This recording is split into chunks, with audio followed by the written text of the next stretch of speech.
In this episode, we're going to focus on a surprisingly decisive part of incident leadership, making work move cleanly from person to person without gaps, duplication, or confusion.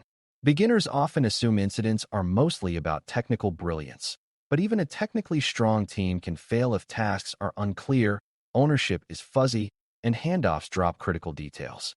When people are stressed, they naturally cling to what they personally are doing and lose sight of the whole, which is why a leader has to deliberately create structure. That structure is not fancy, and it doesn't need complicated tools, but it does need clear agreements about who is responsible for what and how work is tracked. We'll use responsible, accountable, consulted, informed, RACI, as a way to think about role clarity, and we'll connect it to two practical realities: handoffs and ownership. The exam tends to reward this kind of thinking because disciplined organization is what keeps response steady when events are moving quickly. Let's start by making our I feel like common sense rather than a formal business framework. Responsible means the person who actually does the work, the one who will complete the task and report progress.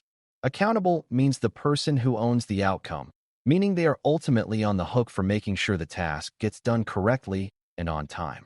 Consulted means the people whose input is needed before the task is completed because they have expertise or authority that changes what should be done.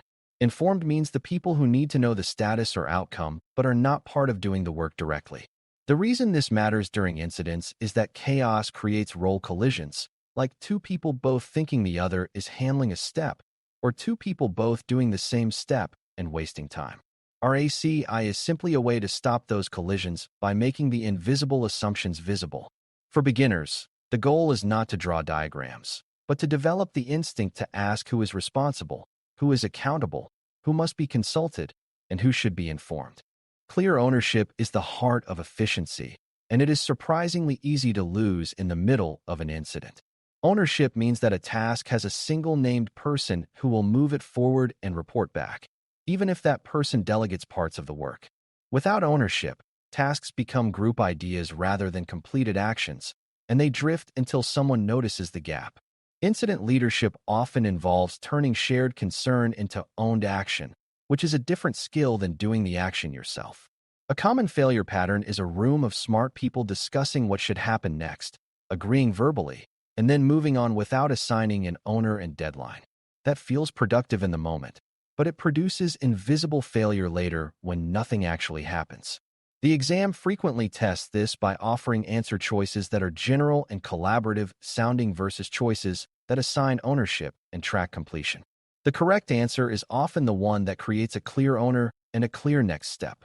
Accountability is sometimes misunderstood as blame, but in incident management, it is mainly about decision clarity.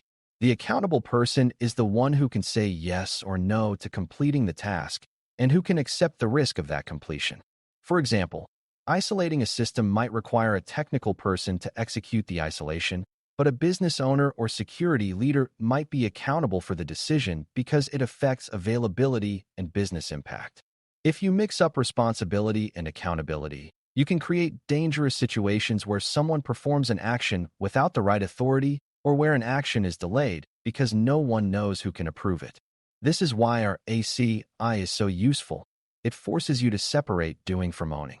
During an exam, you may be asked what should happen next when a disruptive action is needed, and the best option often involves aligning responsible execution with accountable approval. Beginners can practice this by always asking who can do it and who can authorize it, because those are often different people. Consulted and informed roles are about preventing two common incident problems: unhelpful isolation and unhelpful noise. If you consult nobody, you may make a decision that is technically reasonable but operationally disastrous, like containing an issue by disrupting a critical business function. If you consult too many people, you may slow response and create confusion because discussions expand and decisions stall. Being consulted should be reserved for people whose input changes the decision, such as a system owner, a specialist who understands a particular risk, or legal when obligations could be triggered. Being informed should be reserved for people who need updates to manage their own responsibilities, such as executives who must decide business actions, communications leads who need accurate status, or operations leaders who must coordinate restoration work. Efficiency comes from sending the right information to the right people at the right time, not from keeping everyone in every conversation. When you treat consultation and information as purposeful roles rather than social habits, you reduce chaos and maintain momentum. This is a subtle leadership skill, and it is exactly the kind of skill that shows up in incident scenarios. Now let's talk about handoffs, because handoffs are where incidents often fail quietly. A handoff happens when responsibility moves from one person or team to another, such as from detection to investigation, from investigation to containment, or from containment to recovery. Handoffs are risky because information can be lost, assumptions can change, and the new owner may not understand what has already been done. A good handoff includes a clear statement of the current situation, what is confirmed, what remains unknown, what actions have been taken, what decisions have been made, and what the next priorities are. It also includes the relevant evidence references, such as the source of the timeline and the current status of key tasks. For beginners, you can think of a handoff like passing a baton in a relay race. If the pass is sloppy, the team loses speed or drops the baton. Incident leadership is often the discipline of making those passes smooth and predictable. One of the most important handoff concepts is continuity of the source of truth. In an incident, the source of truth is the place where the current status, tasks, owners, and decisions are recorded, so everyone can align without relying on memory. The handoff should point clearly to that source and confirm that it will be updated by the new owner. If the source of truth is not clear, the incident splits into multiple parallel stories, and people begin arguing about what is true rather than solving the problem. This is also where clear ownership ties back in, because someone must own maintaining that record, not just doing technical work. In an exam context, if a scenario suggests confusion, inconsistent updates, or duplicated effort, the best response often involves establishing or reinforcing a single source of truth with clear ownership. That action improves efficiency because it reduces rework and prevents contradictory decisions. Beginners should practice hearing for signs that the source of truth is missing, like conflicting statements about what has been done or unclear task ownership. Another major efficiency problem is task duplication, which can look like productivity but is often wasted effort. Duplication happens when multiple people investigate the same thing without coordinating, or when containment actions overlap and cause unnecessary disruption. It also happens when someone repeats work because they cannot trust the previous work, often due to poor documentation or unclear handoffs. A disciplined RACI mindset prevents duplication by making one person responsible for a task and ensuring others know whether they are consulted or simply informed. This does not mean people never collaborate. It means collaboration is organized so it produces complementary work rather than redundant work. In an incident, time and attention are scarce resources, and duplication burns both. If you imagine the incident as a set of parallel work streams, efficiency comes from keeping the work streams separate but coordinated, so progress happens on multiple fronts without collision. That is a practical way to understand why role clarity matters. Clear ownership also improves quality because it creates a natural feedback loop. When someone owns a task, they have an incentive to make sure it is done correctly, and they can answer questions about it later. When ownership is vague, mistakes are harder to detect, and people become hesitant to act because they fear being blamed for decisions they didn't truly control. In incident leadership, you want the opposite: confident action within defined authority, supported by documentation and review.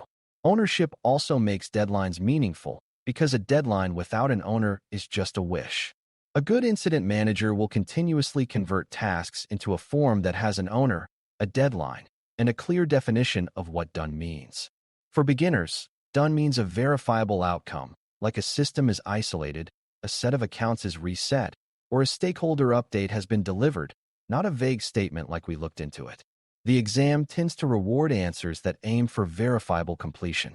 Now let's explore how handoffs and ownership connect to fatigue, because long incidents often last beyond a single shift or a single person's ability to stay sharp. Shift changes are a special type of handoff, and they can be dangerous because tired people may forget details or misinterpret priorities. A good shift handoff includes the same core elements as any handoff, but it also includes a statement of what is most urgent next and what risks are currently most important. It should also include any decisions that are pending and any constraints that could affect the next shift, like approvals needed or dependencies on external teams. This is part of efficiency because fatigue-driven errors can create rework, which extends the incident and increases harm. Even beginners can understand that a tired brain makes mistakes, and that process exists to protect against that. In exam scenarios involving long-running incidents, a strong answer often includes disciplined handoffs and documented status so the response remains coherent. Another aspect of efficiency is avoiding bottlenecks, where too much work flows through one person and everything slows down. Bottlenecks often happen when accountability and responsibility are confused or when consultation expands unnecessarily. For example, if every small decision must go to the most senior leader, response slows, and that leader becomes overwhelmed. A better design is to predefine which actions can be taken by responders and which require escalation, so routine work can proceed while high-impact decisions get appropriate attention. RACI helps here because it clarifies what must be approved and by whom, and it prevents people from waiting for permission they don't actually need. Bottlenecks also happen when the source of truth is owned by someone who is also doing deep investigation, because updates stop while that person is busy. A leader should separate those duties or ensure that maintaining the record has dedicated attention. Efficiency is often less about working harder and more about removing these predictable friction points. It's also important to recognize the human side of ownership, because people sometimes resist ownership when it feels risky or unclear. During incidents, some tasks feel safer than others, and people might gravitate toward analysis rather than taking responsibility for actions that could disrupt operations. A strong incident leader addresses this by clarifying authority and by creating a culture where responsible actions within policy are supported. This does not mean taking reckless actions. It means making it safe to do the right thing quickly, with documentation and appropriate consultation. Clear ownership also includes the ability to say no to scope creep, because incidents can expand into unrelated issues when people chase interesting clues rather than focusing on the primary goals. Ownership helps maintain focus because the owner must report progress against goals, not just activity. In exam questions, answers that show disciplined focus and clear ownership often align with best practices because they reflect the reality of managing response under stress. To bring this together, you can think of our RACI, handoffs, and ownership as three parts of a single efficiency system. Our RACI provides a vocabulary for clarifying roles.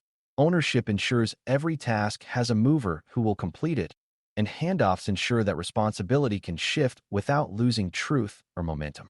When these are strong, the incident response becomes predictable, and predictability reduces stress, errors, and wasted effort.